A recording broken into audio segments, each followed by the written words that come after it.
আচ্ছা, Kim Kardashian ইনস্টাগ্রামে একটা ব্র্যান্ডের জন্য কোনো পোস্ট করলে কত চার্জ করেন জানেন? $2 মিলিয়ন, মানে টাকায় 20 কোটির বেশি। ওয়াও! আমাদের এখানেও কিন্তু এখন এমন বেশ কিছু ইনস্টাগ্রাম ইনফ্লুয়েন্সার টপ ট্রেন্ডিংয়ে আছেন, যাদের বেশ ভালো ফ্যান বেজও আছে। আজ আমরা জানবো এমনই কিছু অনলাইন সেলিব্রিটিদের গল্প। শুরু করা যাক রাবা খানকে দিয়ে। ইনস্টাগ্রামে কন্টেন্ট বানাবার ক্ষেত্রে তিনি বাংলাদেশে একজন পায়োনিয়ার। এই প্ল্যাটফর্মে তার ফলোয়ার এখন প্রায় 6,56,000। রাবা খানের কন্টেন্ট সত্যি বেশ বৈচিত্র্যময়। ফ্যাশন বা ট্রাভেল ব্লগের পাশাপাশি তিনি কুকিং বা ফানি ভিডিও পোস্ট করে থাকেন। বিশেষ করে তার গুলশান আন্টির সিরিজটা কিন্তু খুবই মজার। টপ ক্লাসের ব্যান্ড এন্ডোর্সমেন্ট করার জন্য রাবার ডিমান্ড কিন্তু এখন আকাশ ছোঁয়া। তার ইউটিউব চ্যানেল দ্য ঝাঁকানাকা প্রজেক্টের সাবস্ক্রাইবারও এখন প্রায় 3 লাখ। রাবা কিন্তু বেশ চমৎকার গানও গাইতে পারেন, আর অভিনয় ব্যাপারটা তার ন্যাচারাল ট্যালেন্ট। কয়েক বছর আগে বইমেলায় তিনি বান্ধবী নামে একটি বইও প্রকাশ করেছিলেন।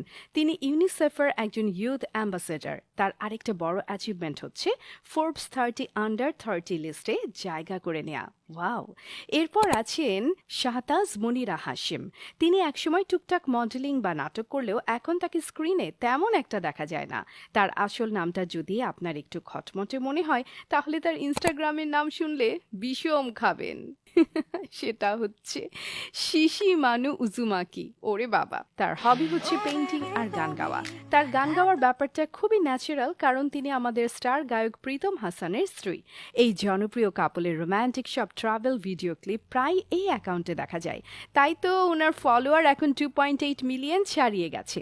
তিনি একজন অ্যানিমাল লাভার, তাই তার ফেভারিট পেটদের তার অনেক পোস্ট দেখা যায়। এরপর আছেন সুনেরাহ তাসনিম। তিনি একজন দারুণ ফ্যাশন ব্লগার। তরুণ প্রজন্মের মধ্যে তিনি কিন্তু বেশ জনপ্রিয়, জানেন তো। এছাড়া তাকে বিভিন্ন ফ্যাশন ব্র্যান্ডের মডেল হিসেবেও অনলাইনে দেখা যায়। ইনস্টাগ্রামে তার ফলোয়ার এখন প্রায় 5 লাখ, আর ফেসবুকে সেটা 5.5 লাখ। তার ইনস্টা বায়োতে লেখা আছে স্মলার, স্ট্রঙ্গার, শার্পার। আসলেই তাই। সুনেরা পড়াশোনা করেছেন ভিকারুন্নিসা আর নর্থ সাউথ ইউনিভার্সিটিতে।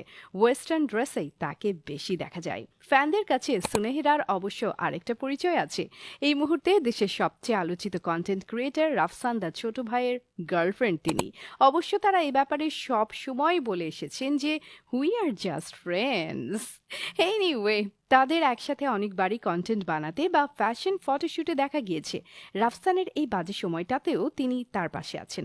নিজের ইনস্টা স্টোরিতে পোস্ট দিয়ে তিনি রাফসানকে ডিফেন্ডও করেছেন। এরপর আছেন প্রিয়তা ইফতেখার, যিনি 2018 সালে মিস কালচার ওয়ার্ল্ড ওয়াইড জিতেছিলেন। প্রিয়তা এখন